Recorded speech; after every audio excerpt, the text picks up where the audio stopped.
Good morning, everyone, and welcome again to North Alabama Law Review presented by Johnston, Moore, and Weston. I'm Shauna Hill, and today we have with us Christopher Weston, and we have a new attorney who joined our firm, Mr. Russ Howison. We're so glad to have you with us. Thank you very much. I'm so thankful that you joined our firm. I'm excited. Thank you. Well, Mr. Howison is bringing an additional, actually a couple additional services to our firm that we can now offer to you guys. Would you like to tell the people a little bit about what you do and what you can offer them? Absolutely. I've been practicing in the North Alabama area for 22 years. Been working with bankruptcy cases, been working with real estate cases, been working with general civil litigation, and a lot of issues that touch on everyday life. So that's one of the joys of being able to join this firm is I get to bring a wealth of experience in bankruptcy and real estate that I have been able to accumulate over years to bear for all of the clients that they already have, as well as the community that we're able to serve. Awesome. Well, I think we could definitely use your help on real estate because a couple episodes ago we did talk a little bit about title theft, but I'm sure you can go into a whole lot more than that and help our clients in many more ways than just title theft. So what other ways, in addition to title theft, what other real estate ways can you serve our clients, or maybe some services that they could come in for that they haven't thought of yet? Well, this area is expanding at a almost geometric rate. So there's a lot of expansion into areas that haven't been previously developed. Cities that we have had very defined borders for a long time are moving very quickly now. Areas of farmland and family land that had not been used and not been examined that closely are being more scrutinized because of the uses. So a lot of the public services, a lot of the zoning issues that are new to a lot of the cities, the city of Madison is having to rezone some of the areas in order to be able to get better use out of their property. A lot of family land that was not used before and might have poorly defined boundaries because it was just family members using it. Now we have issues where developers or new home builders, new buyers have issues with encroachments, easements, all types of boundary line issues, as well as use issues and zoning issues that they haven't had before. And I can sit down and go over their title with them to find out how we can help. Oh, I definitely see that being a topic of expansion, and as we build more subdivisions for the new space command that's moving to the area, I can imagine that's going to be definitely a topic that's going to come up many times as we expand more and more, as you mentioned. Yeah, that's one of the reasons, Russ, I'm so glad is that you decided to join us. You know, those of you who can, read the tagline there, one firm, many services, proven results. It's a good line. It's a very good line, Jonah. Very much enjoy that. But realistically, we can now handle at our firm anything that doesn't involve federal tax court, which is a very separate thing. And, in my line of work, and a lot of the cases I do, we're dealing with business clients who are either owed a judgment, owed something along those lines, or we run into business property, leased property, something that may have a title issue or some kind of dispute. And I'm not gonna lie, Russ, we pushed for you hard, man. I'm not gonna lie. We really wanted you because you filled that last little gap in the bankruptcy and title area. And so, actually, I was going to ask you a couple things about that very title issue, just because I'm curious, and this is definitely not my area. They've heard me talk a lot about contracts and business formation. I'm really glad to have another co-counsel on that. That'll be fun too. We're going to litigate some really good stuff there. Nice. Yeah, it's going to be fun. It's going to be a really good time. But on the specifically the title, the kind of probate side, I know we've run into more and more of this, especially within, I would say, since COVID, both in people passing and, and then you have intestacy and numerous heirs and title defects. But specifically what I wanted to ask you about is we're running into, especially like you were talking about farmland and family land when pieces are being sold off, easements. Yes. Easements are their own world. I mean, there's numerous types of them. I've done a bunch of research on that, but I know you deal in that a lot more than I do. I've run into it a couple times dealing with, loading docks or driveways where like someone will move out to like a huge piece of farmland. They'll be building a multi-million-dollar specialty warehouse either for some kind of manufacturing, defense work, storage, any number of things. And now all of a sudden you have a driveway problem. Now, a lot of times, whoever's closing that or dealing with it, they'll catch that, but sometimes it's been on the deed for a long time. I've been seeing a lot of back and forth with that when it comes to easements, whether it's utilities or access or whatever it happens to be. Can you give us kind of a breakdown of some of the easements that you've seen, how you've seen them play out, some of the issues with them? Because this is extremely interesting to me, especially as, Huntsville specifically, Madison County specifically, continues to expand in the business realm. Absolutely. Yeah, give us a little bit on that, because I bet you there's a lot of people at home who would like to know about that, because I would like to know about that. So maybe I'm being egocentric, maybe that's wrong, but I want to know. Absolutely. There are a lot of easement issues that you deal with specifically on commercial properties where you have to specifically look for access to public roads, public rights of way, public access to the property. I've run into issues in commercial property where you have easements going all the way back to the railroad. You have to go get those removed. Old city alleyways that had been dedicated as roadway easements that had to be vacated in order to give access to commercial property. But more commonly, when you're dealing with family land, you're dealing with issues of access across typically a shared driveway. And we have a lot of issues where clients are running into new neighbors. This is no longer brothers or nephews or cousins or family members. You have strangers. Mm-hmm. And they don't always play nicely with each other. No, they do not. But you also have issues of the road has moved, or the creek has moved, or the boundary line has shifted because they used a creek as the boundary line. And if you take that to the courtroom's not necessarily going to be the best place to have that played out, because the judge is not going to be able to see that. I've had issues where a judge and jury actually took a field trip out to a piece of property to go see what they were talking about. Mm-hmm. Not necessarily the best way to deal with it. So if we can deal with it up front, if we can deal with it with the use of a surveyor, if we can deal with it by conveying a piece of property one way or the other to resolve the issue or to move it so that the use actually conforms to what's of record, then we're in good shape. And we can avoid costly litigation, because it can be a long time in a courtroom and a very costly process that at the end of the day you may not be happy with. So being able to review those issues and deal with them before it gets to the courtroom is typically what you're looking for. And Russ, you may not know this, but there's a running theme, both we always say in the law, but definitely in the show, of get foreknowledge. Yes. Handle your contracts proactively, just on, and that sounds like that just runs right into that theme. Oh, very much. Research is key. Research is key. So if I can chime in just for 1 second, as someone who has performed title researches and someone who looks over them and handles discrepancies, I'm sure one thing we see a lot, and we actually came into recently, is family-owned property. So your grandparents could own a piece of property and divide it into your family. Brother gets a piece, sister gets a piece, other brother gets a piece. That's 3 people.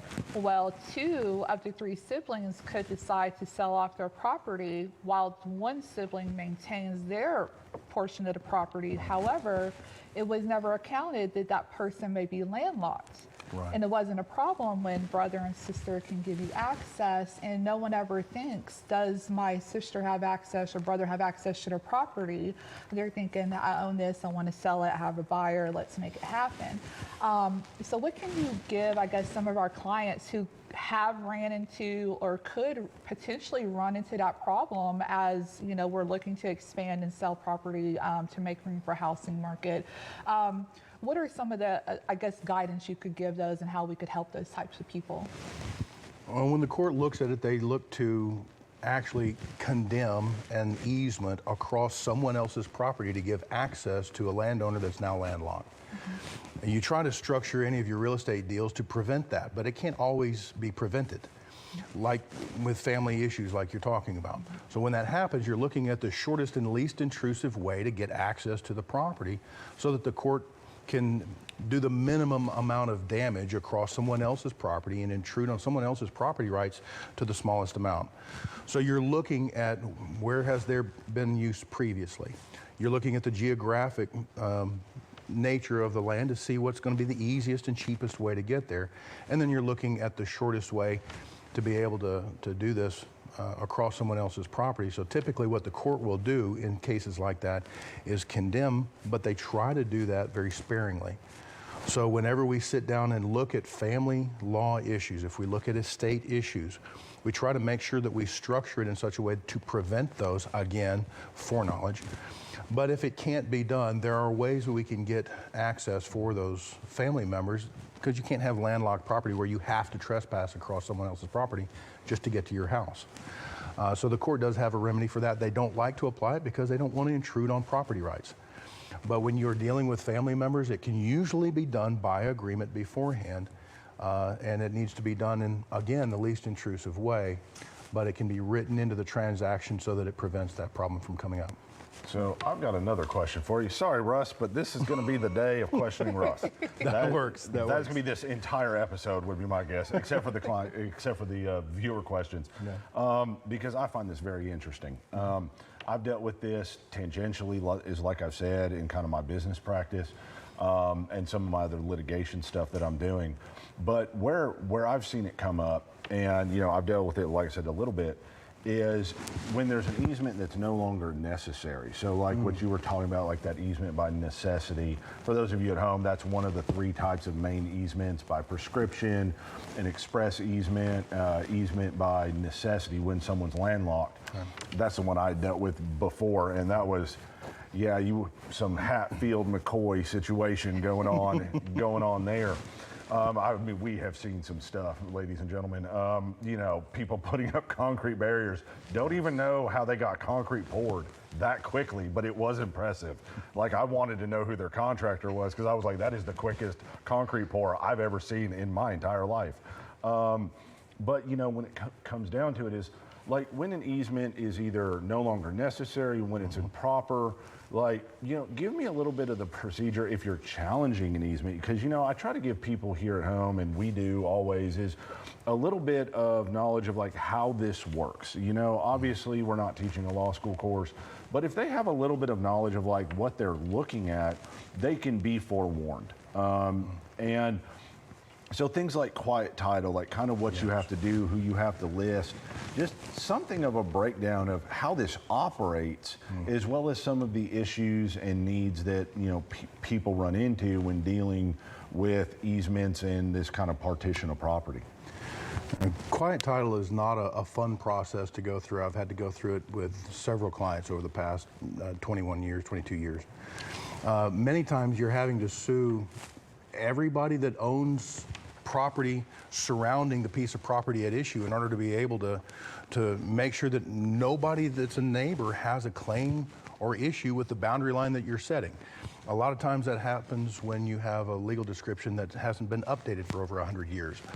Or family members who inherited the property and nobody knows where the boundary lines really are. But when you have easements that have been there for a certain amount of time, it really depends on whether or not it was a deeded easement or is a prescriptive easement, because you have to actually have the agreement of the parties to remove that easement unless you go to the court and argue that it is no longer necessary, it is intrusive, or it is being abused.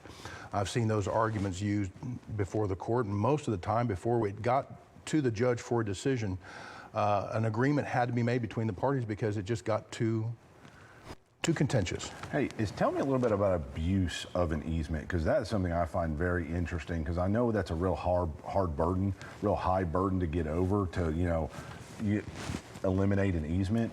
But tell me a little bit about abuse of an easement, like what kinds of things are involved there to be able to say, okay, this person has abused an easement so badly, they don't get it anymore, because that is just a very harsh remedy for courts to undertake if it's the only way for someone to get into their property currently.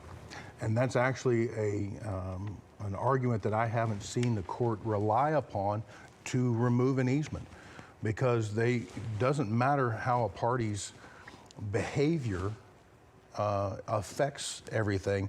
They're not going to just simply take land away from you because you're misbehaving. But it winds up being a remedy that you can pursue in order to resolve issues where you have disagreements between parties, because they're supposed to be working together to maintain the property. You mentioned Hatfields and McCoys. If you've got people that are that contentious, they're not going to work together. And if the court sees that, this can be one of the remedies that gets ordered. But it's not something that the judge is simply going to take away property because they're misbehaving. Yeah. Even when it's really bad, and I've seen it very bad, people hurling trash, shooting guns, yelling and screaming and causing all kinds of parties, courts simply will not take property away. It has to be an issue of necessity, where you can prove that they have access another way and this is no longer needed, and it winds up being pretty much abandoned. You have to just about prove abandonment. And if they're still using it, if only to abuse it, it is still use. So it's a very difficult and high burden. It has to be attached to several other issues, and you can use that as a means of resolution, but it's not one I've seen the court rely on in order to take away someone's property right. Yeah, see, neither did I, and that's what was interesting to me is that usually if it's just bad behavior or some kind of abuse of it, you're dealing with a lot of injunction work. You know, you're dealing with this person has to stop whatever it is they're doing, but it doesn't affect that easement or that property right. And so in a situation of Hatfields and McCoy, that kind of a scenario, you're dealing with injunctions just flying like confetti. And for those of you who don't know, an injunction is when you are attaching it to another claim, like abuse of process or harassment, or on the civil side, not so much the criminal side. And what you're doing is you're attaching what's called an injunction that says, Your Honor, we need this to stop. We need a court order that says this behavior must cease. And one of the most recent times I dealt with that, I had that exact situation. I mean, it got all the way down to the speed limit on the driveway. Yes. And it was an interesting case. You're going to have more remedies for nuisance and harassment, trespass, those types of things, than you will a property right, a property issue at that stage. People don't even realize a little-known claim under Title VI of the Civil Code is private nuisance. It's where it's not quite harassment, but it's still a problem, and people really don't know about it. I've been using it here recently, but it's really like this almost, not quite, but almost antiquated part of the law, but it's in the statute, where it's like, okay, you're not quite harassing me, but you're being really, really, really obnoxious. And we call that private nuisance. It's getting a lot of traction. As you say, people are getting new neighbors, things are getting broken up here in northern Alabama, because we're progressing as a community. And so we're seeing a lot more of that. But if you can use that to protect a client's property. Yeah, absolutely. It's valid. Courts are not going to take away property rights typically, but they will protect the safety and privacy of people faster. And so, ladies and gentlemen, private nuisance is your way to stop behavior that you do not like, but isn't quite criminal. It's that nice legal gray area. It's a good time. Yeah. Sorry, Shauna, I'm sure you have more important stuff. It's a lot of valuable information. I'm sure we're going to have many more shows picking your brain a whole lot more about this, because property disputes are never ending, especially in North Alabama. Yes. And it's only going to, I'm assume, probably cause more disputes as we continue to grow and annex into more property. Yes.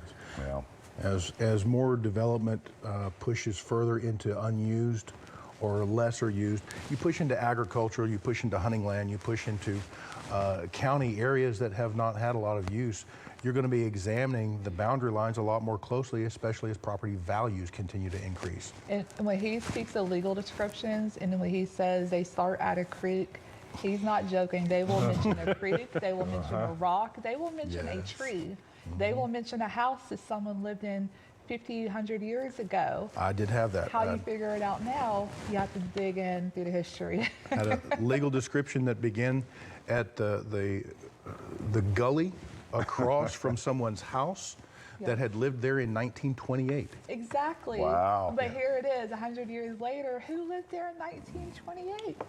Exactly. Yeah. I have a feeling we're gonna talk about this a whole lot more. That's why, Russ, just ignore the ankle monitor we put on you that doesn't let you leave the office, okay? You know, it beeps occasionally, but we're working on that, man. We're trying to get updated. Where he lives. Yeah. I mean, we're trying to, update the technology. There you go. Well, I would like to just update our viewers on one additional, I guess, kind of trending topic. If you guys didn't know, starting this month, the bill called HB 366 took effect. And what this means is that police dogs who are injured while on the line of duty can now be transported to receive veterinary care by our own EMS team. So I think that is a definitely win to look after our animals that help our community and give them the help that they deserve when they're injured. So I thought that was a little happy kind of bill that got passed there. Yeah, you know what? That's awesome. I'm sorry, Russ, you want to jump in, man? It's all you, buddy. Go for it. But I've got a few good opinions on that. That's amazing. I'm very happy to hear that. The animals that have been serving in the military, in our police forces, are amazing. They are trained from the time that they're puppies, grown into amazing law enforcement officers, and their partners will tell you as much. And the fact that they wind up serving with distinction and giving their lives a lot of times is very sad to watch. You watch these animals that are serving the community. They're protecting people. They're protecting the partners that they work with. And then the EMS are not able to give them medical care. I think this is wonderful to be able to see them given some protection. Yes. Because they deserve it. As an animal lover, we all know that dogs can be our children, our babies too, so we love them accordingly. Well, guys, if you don't mind, can we jump into a couple questions? Sure. Yeah, by all means. Awesome. I'm glad you guys send these in, because otherwise we'd be sitting here in silence for quite a while. So, yeah. Yeah, shoot. What do we Well, got? Russ, we're going to go ahead and just start with you to Sure. get the nervousness out the way. So we're going to touch base with bankruptcy. Nice. So can you kind of explain to us the difference between a Chapter 7 and a Chapter 13 bankruptcy, and kind of which might be better for your everyday residential client versus which might be a better choice for things such as a small business owner? Chapter 7 and Chapter 13 are both designed for consumers. So they're both for the general consumer who has issues with creditors, whether it be a hospital bill, credit card debt, a car wreck, some catastrophic issue they're dealing with. The difference between a 7 and 13 is 7 is a liquidation.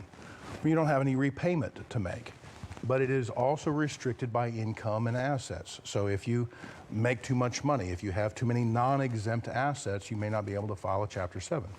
A Chapter 13, on the other hand, is a reorganization. It's a repayment plan, 3 to 5 year plan, where we take all of the creditors and list them together, and we organize them so that we can have a repayment plan that is done by the consumer with the protection of the court.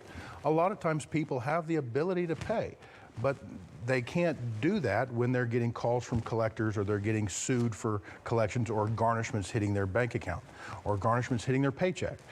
So all of these protections that are offered under the bankruptcy code are offered to consumers to be able to keep the creditors at bay for long enough that they can get these debts paid. 3 to 5 year plan in a Chapter 13 that winds up discharging the difference. Whatever is not paid at the end of that Chapter 13 plan is discharged, with a few exceptions. So both of them are best suited for consumers. When you're talking about businesses, it typically does not become cost effective for a business to file a 7 or 13, simply because it can be very expensive, and most of the debts can be dealt with either through other means, or just not dealt with at all, because the business is now defunct if it goes out of business and doesn't have the ability to pay the debts. There's not really anything anyone can do. But when you get into the size of business that needs to file, you're looking typically more to Chapter 11 type of a case. And you have to be fairly large to be able to bear that kind of financial burden to file a Chapter 11 because it is costly. Because the debtor winds up being the trustee. You are the debtor in possession, so you are the one who's dealing with everybody. So the fees are higher, the costs are higher. So typically, I do not recommend filing a bankruptcy for small businesses. There are a lot of other ways that we can handle it by contract, by litigation. Absolutely. But for consumers, whenever someone comes in to consult with me with regard to debts, we look at their debts, we look at their income, we look if they have the ability to work their way out of this. Is there a way we can do this and avoid bankruptcy? Do you have a big enough shovel we can dig out of this hole together, okay? And I can help keep guys off of your back as long as you're making payments. But there are some times that creditors will just not wait. And a 7 and a 13 winds up giving some wonderful protections. But both of them are structured in different ways so that a Chapter 7 liquidation is no repayment. Usually I tell people it takes about 6 months, and that includes the time to gather records and prepare. Whereas a Chapter 13 will take 3 to 5 years to complete. Yeah, I can't tell you this, before you joined, Russ, I would have several people come in, ask about bankruptcy. A lot of times I would, refer that out, if it needed to be a bankruptcy, but literally 9 times out of 10, there were other ways to handle it where, either in contract working something out where you did not need to go through that, and having someone evaluate that for you, I mean, that's amazing, especially since so many times people think that they're literally up against a wall and they have no other options. Right. And they'll go to one of those companies where, they say, well, we'll consolidate your debts and lower everything for you, but it still hits their credit report. And it's like, there are so many things that we can do, not behind the scenes. I mean, it's all above board, but it's where we can negotiate for you and deal with these things and get everything manageable, because at the end of the day, if the choice that you're presenting a creditor is bankruptcy, where you're not going to get anything or you're going to get a fraction, and hey, let's negotiate, they're going to negotiate. And most people don't realize that is that there is nothing that is hard line like a law or government that says you can't renegotiate these things with private companies. People just don't realize that, and there really is quite a few things. I used to work in the last 22 years, I've worked both sides of the aisle as far as debt collections. So I've defended people against collections. I've also worked for credit card companies doing the collections, and I have gotten judgments against people for accounts that they already had in a debt collection agency that's supposed to be helping them out, because credit card agencies don't always talk to them, won't always make deals with them. These companies will take the money and hold it in trust and then try to make a deal, and then they usually don't get a chance to. Okay. So there you go. No, it's good info. Thank you, Russ. Guys. Yeah. Well, thank you for joining us on today's show, Russ, and we want to thank you viewers for viewing in. I'm sorry we weren't able to get to more questions, but we promise we'll answer them next week. But again, if you have any questions, send them to legalminute@jmmtlawfirm.com, and we'll be happy to answer them on air. Thank you guys so much again for tuning in. We'll see you next week, and have a great day.